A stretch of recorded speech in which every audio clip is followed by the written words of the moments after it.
You know, the things that everybody said are so true. And, you know, about this being an honor to have an institution like Upstate here.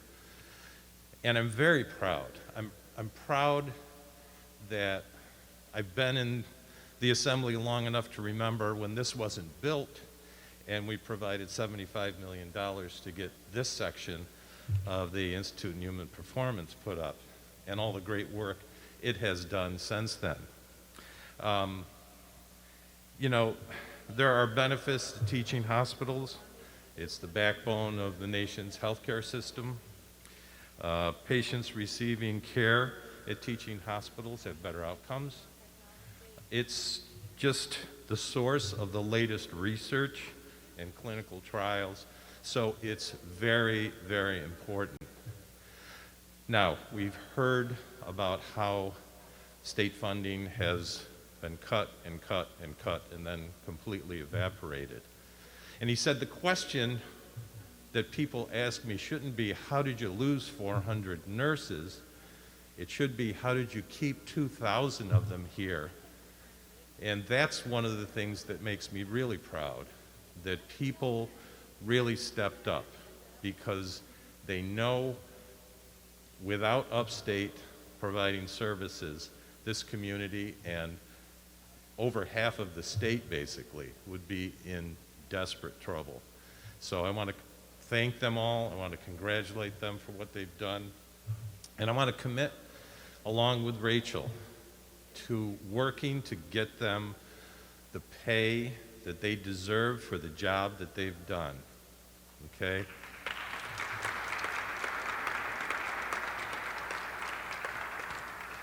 So, I mean, all New Yorkers deserve affordable and accessible high-quality health care. And we're going to make sure that we push and do everything we can this year. Because if not this year, then when? I mean, when will we ever have the resources from both the state and federal government to implement the things that need to be done? This is why it was an upstate doctor who figured out Noah had a rare condition and led us to another. Noah was 6 years old, constantly sick, and only diagnosed with asthma and allergies. We had exhausted all treatments at our allergy and asthma doctor, and things just weren't improving, and they admitted they didn't know what else to do with him. A friend of mine, who was a child life specialist at the Upstate Pediatric Pulmonary Clinic, suggested we come to her office and see if the pulmonologist could help us. Noah was literally sick every 2 to 2.5 weeks. When I showed the pulmonologist this, he decided to look into it more and found that Noah's adrenal glands weren't working properly, a rare side effect of the asthma medications. So now, we were off to pediatric endocrinology and a diagnosis of secondary adrenal insufficiency. Around that time is also when the pulmonologist recommended placing Noah on prophylactic antibiotics. My husband and I were not comfortable with this plan because Noah was already allergic to multiple antibiotics, and we were afraid of him developing more. So the pulmonologist referred us to the infectious disease clinic, which also did immunology. Thank goodness we had a doctor who saw us as part of Noah's medical team. He listened to us and worked with us to come up with a plan that we were comfortable with. This is how Noah was finally, after years of illnesses, getting diagnosed with a primary immune deficiency. I am an occupational therapist who works per diem so that I can have the flexibility we need to care for our boys. My husband, Dave, is a personal lines underwriting supervisor. When Noah was about 4 or 5, Dave left his job at a company he loved to work closer to home in case of an emergency and I needed help caring for 2 boys. Unfortunately, that company closed their local office about 8 years ago, and now he is back working about 45 minutes away at his old company. Moving to Utica, closer to Dave's job, isn't an option for us because there is no children's hospital there, which is critical for Noah. An example of the importance of having a children's hospital close by happened 2 years ago. Noah went to the Peds ED because of her purplish red bump that he found. He ended up needing to be admitted because that bump turned out to be a MRSA infection with cellulitis, and he needed surgery because it was worsening quickly. The doctors were very patient with Noah when he asked that every single step be explained to him so that he understands and isn't scared. They listened to Noah's requests and provided every detail, making sure Noah understood. He was probably one of the happiest kids going into surgery. My husband and I also had concerns because the infection turned out to be worse than the surgeon had expected, thanks to Noah's immune deficiency. Dave and I were worried that Noah would be discharged right after surgery, which is the typical plan, because we knew how quickly Noah's status could change. The doctors listened to us and kept Noah in the hospital, monitoring him closely to ensure that the antibiotics were working before Noah was sent home. While there, I witnessed a wonderful teaching moment with a couple of residents. The residents came in to examine Noah and then left to speak with their attending. When they returned with the attending, they were giving their impressions and stated that Noah was doing well, the antibiotics were working, and Noah was able to be discharged. The attending asked the residents, "How did you know the antibiotics were working?" When they couldn't answer, he taught them the importance of outlining the redness so that it could be followed, and then they know objectively that Noah was improving. The attending marked the redness, and Noah stayed another night. We were grateful that the doctors listened to our concerns, appreciated our knowledge of our son's conditions, and then also taught the future doctors to do the same. It is said that it takes a village to raise a child, and that is absolutely true, but even more so when your children are more complicated than the average kids. See, neither Dave nor I are from the Syracuse area, so we don't have family that we can ask for help. Dave's sister lives an hour and a half away, and my family lives 2 hours away. What does this have to do with having a children's hospital close by? Well, I actually didn't realize just how important it was until about 8 years ago. Dave was out of town on a business trip, and I had to take Noah to the hospital in the middle of the night.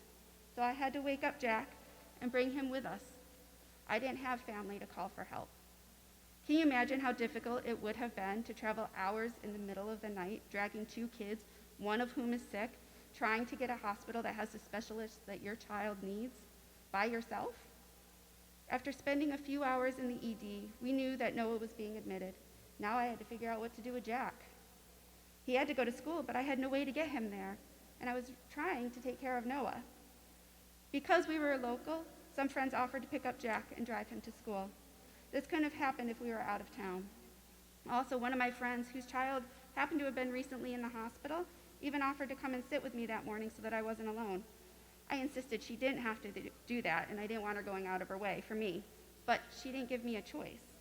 She came with breakfast and sat with me for almost 2 hours while Noah had an MRI. I had no idea how much I needed that support until she was there.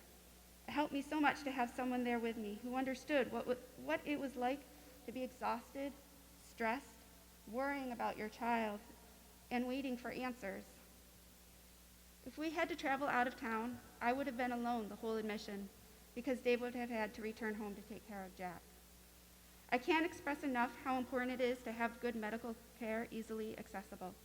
We are blessed to have Upstate University Hospital and Upstate Golisano Children's Hospital in our backyard. Like I mentioned earlier, Noah is now 16.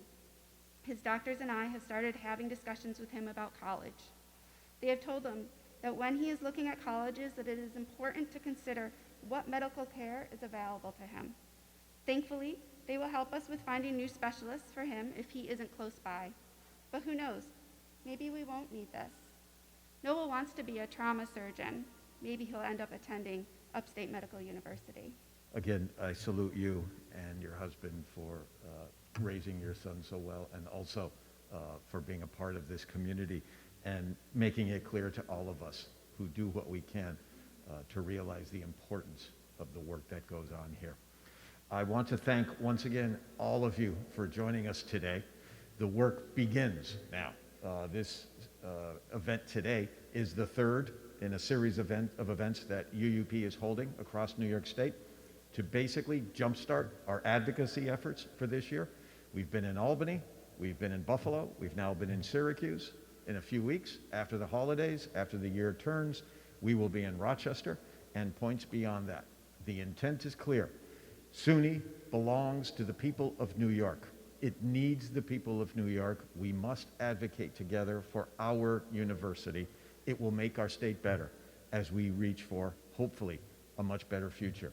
So once again, thanks to our honored guests who have joined us today and who have made clear, hopefully, to the entire community that we need Upstate Medical now more than ever, and it needs us.